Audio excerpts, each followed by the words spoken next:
Hey, good morning everybody. This happens to be a real nice one we got here.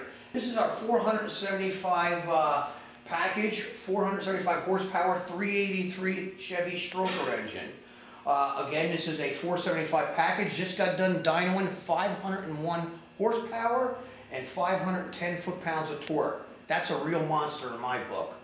This motor features a late model roller block. We put a hydraulic roller cam in here.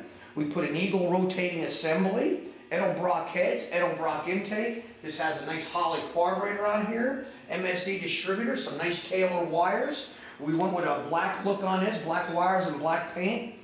And again, you can have it your way here. If you like something you see, you want us to custom build you something, give us a call. 1-800-267-3940.